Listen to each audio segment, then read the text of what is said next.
Bonjour et bienvenue Benoît, on est très heureux de t'avoir parmi nous. On est au FIC et Benoît, juste quelques mots pour te présenter s'il te plaît. Avec plaisir. Bonjour Michel. Je suis Benoît Fuseau, je suis le RSSI de la Casdin Banque Populaire, je suis membre du CERT BPCE et je suis président du CLUSIF, une association qui a une certaine renommée dans le monde de la cyber. Comme tu dis, une certaine renommée. Bravo, toujours super. être modeste. Merci. Ouais, modeste et humble, c'est vrai. D'ailleurs, en parlant de qualité, ça tombe bien parce que justement, l'idée que l'on a d'échanger ensemble, c'est en fait, on voit pas mal de nos pairs qui sont dans nos fonctions et qui arrivent tant bien que mal à fédérer et à emmener les personnes qui les entourent vis-à-vis de la cybersécurité sur des axes pour converger sur des actions bien précises. Mais in fine, en fait, on se pose la question, enfin moi je me pose la question sur quelles sont les qualités, les compétences que doit avoir justement ce leader charismatique. Alors pour moi, la première, tu viens de le dire, fédérer, je pense que c'est le mot. Il faut avoir des qualités quand même de communication, de pouvoir s'adapter. Ouais. Moi j'ai fait un parcours un peu atypique parce que j'ai fait une école de commerce option finance pour finir RSSI, donc tu vois, voilà. Et toujours maintenant j'essaye de vendre la cybersécurité et j'utilise des techniques de marketing pour justement essayer de fédérer, de interpeller ces gens. Et j'ai l'impression que ça a l'air de plutôt fonctionner.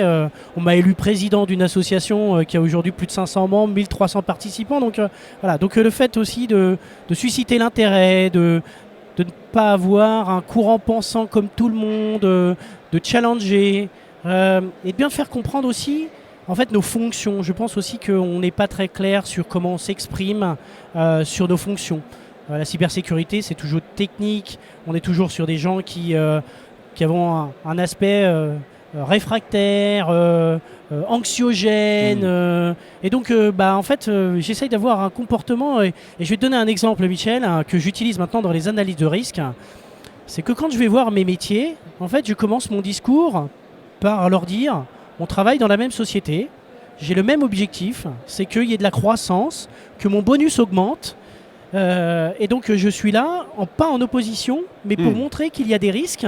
Et le chemin que toi tu veux prendre, c'est peut-être pas le mien, mais on va trouver un chemin qui va pouvoir nous donner un équilibre et on va pouvoir réussir à travailler ensemble. Et quand tu commences comme ça, tu n'as pas du tout la même vision des choses. Les gens sont beaucoup moins angoissés parce que cette notion de risque fait quand même très peur et que... je pense qu'il y a aussi quelque chose que tu vois, encore une fois, dans le marketing, l'utilisation des mots, la définition des mots est très importante. Et là, moi, j'essaye de travailler aussi sur un concept, alors, même s'il a été un peu galvanisé, mais la confiance numérique. En fait, moi, j'aimerais bien redonner de la confiance numérique et surtout de la calculer. En embarquant la conformité, en embarquant les DPO, en embarquant la SSI, pour dire, voilà l'entreprise... Vous pouvez utiliser des outils, des données, avec une certaine confiance numérique. Et là, on va pouvoir communiquer à nos tiers, les partenaires, les clients, les institutionnels, les auditeurs, etc. pour leur dire, regardez tout ce qu'on a mis en place. Et on arrive à le mesurer de façon assez précise pour que tout le monde s'y retrouve par rapport à ça. Et je pense que tu vois, le charismatisme, c'est d'arriver à justement à croire et à avoir aussi des engagements par rapport à tout ça, quoi. Tiens, c'est ça, c'est de permettre en fait à chacun de se positionner par rapport à ce qu'on représente et la fonction qu'on exerce dans l'entreprise. Cette notion de transversalité, c'est intéressant et fixe ces notions d'utiliser des termes de marketing, ce qui n'est pas du tout dans la culture. Quand on regarde la progression de l'évolution de carrière d'un expert cyber aujourd'hui, c'est vrai qu'il y a beaucoup de techniques, souvent c'est nécessaire et en même temps derrière il y a plein d'autres compétences. Ces notions de marketing, est-ce que à ton avis il y a des compétences d'orateur, de communicant dans une grande assemblée? Quelles sont ces caractéristiques qu'il faut qu'on ait pour pouvoir réussir à motiver tout le monde et à drainer tout le monde dans un seul objectif? Alors déjà, moi je crois beaucoup à l'engagement. Je veux dire, si on ne croit pas en ce qu'on dit déjà, ça ne marche pas. Et puis aussi, il faut comprendre ce que l'on dit, d'accord ? Parce que souvent, derrière ces termes techniques, on s'aperçoit qu'on n'est pas forcément dans la maîtrise justement de ces techniques. Et ça aussi, c'est pour moi une des problématiques que l'on peut rencontrer. Parce que Moi, je suis un grand fan d'Hubert Reeves, qui est un astrophysicien, philosophe, et qui a toujours dit qu'il fallait pouvoir exprimer les choses simplement. Et quand tu les exprimes simplement, eh ben, tu comprends ce que tu dis, et donc tu arrives à faire passer tes messages. Et donc, du coup, d'être dans la maîtrise. Et si tu ne comprends pas ce que tu dis, et si tu ne montres pas que tu es convaincu de ce que tu dis, bah, ça ne marche pas. Ouais. Et ces notions d'orateur, comme tu dis, oui, elles sont importantes, mais ça s'apprend. C'est pas parce qu'on était un technicien qu'on ne peut pas être orateur. Et donc, par contre, il ne faut pas hésiter à se faire aider. Et je pense que c'est un peu notre problématique, c'est qu'on n'a pas tendance à prendre des formations, justement, à aller s'informer sur justement les techniques de marketing, sur justement les techniques de communication, sur toutes ces informations qui sont autour de nous et qui sont primordiales aujourd'hui dans notre métier. Et on ne parle pas de la même façon à un COMEX comme on parle à un technicien. Ils n'ont pas les mêmes attentes et on ne peut pas leur donner le même discours. Si je dis à mon COMEX, oui, il y a 3000 vulnérabilités sur nos systèmes d'information, bah, le mec il va me dire, ok, et que t'attends pour les corriger, quoi. En gros. Alors que si je parle au technicien en lui disant, il y a 3000 vulnérabilités, il va falloir quand même que tu mettes un plan d'action en place, bah lui, ça va lui parler. Et donc je pense que c'est aussi ça qu'il va falloir que l'on apprenne dans nos compétences et dans nos formations, aussi de bien avoir cette notion de communicant, de comment je m'adresse. Parler devant 50 personnes, c'est pas non plus donné à tout le monde. Ça s'apprend par contre. Et le fait aussi de le faire entre ses pairs. Moi, je vous invite à tous à faire des rétex devant vos pairs. Les gens n'ont pas de jugement. Au contraire, ils attendent que vous racontez votre histoire. Et puis, plus vous en avez à faire, plus ça va venir. Et plus vous allez vous sentir à l'aise par rapport à ça, quoi. Ouais, c'est intéressant cette notion de dire... voilà, il faudrait qu'on mette tous en fait dans notre parcours de formation, ce qu'on a dû mettre au point un peu ou prou au moment des évaluations annuelles qui ont dû se passer, c'est justement des formations. Alors moi j'en avais suivi une qui était dans ce ordre-là, c'était l'art oratoire. Ouais, bah voilà. C'était super intéressant cette notion, tiens, je vais prendre mon rôle, le contrat de la rampe, celui qui monte sur l'estrade dans une pièce de théâtre.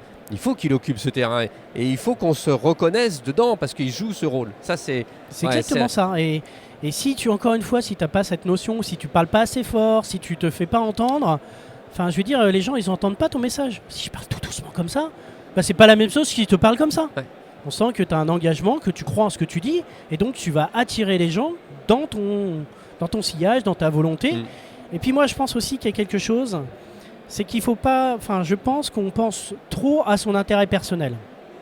Je pense qu'il y a aussi une notion dans le charismatique et que nos dirigeants nous attendent, c'est aussi sur une vision et sur une stratégie. Sur un peu, voilà, qu'est-ce que je vais... Ok, la stratégie de l'entreprise a été de dire ça. Qu'est-ce que ça veut dire moi en cyber? Qu'est-ce que je mets en place? Quelle est ma stratégie? Quelle est ma vision? On le sait, nos budgets sont limités.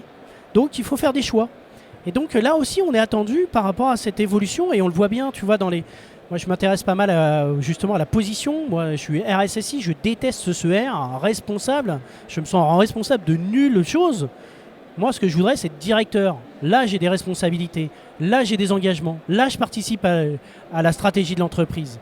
Et c'est ça, à mon avis, qu'aujourd'hui, on nous attend plus. Et c'est vers ça, à mon avis, qu'il faut tendre.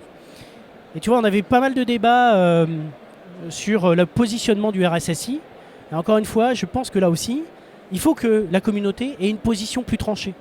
Parce que là, aujourd'hui, en fait, on dit tout est possible. Mais en fait, c'est pas, à mon avis, encore une fois, donner une bonne image. En fait, on hésite, on n'est pas sûr de nous. Moi, je pense qu'il faudrait qu'on ait des positions encore plus dures en disant, aujourd'hui, dans la communauté, ce qui marche, c'est ça comme modèle. Et donc, appliquez-les. Si vous hésitez, appliquez ça. Après, les organisations ont le droit, bien sûr, d'avoir des changements, des adaptations, mais que la communauté ait une position, encore une fois, plus tranchée.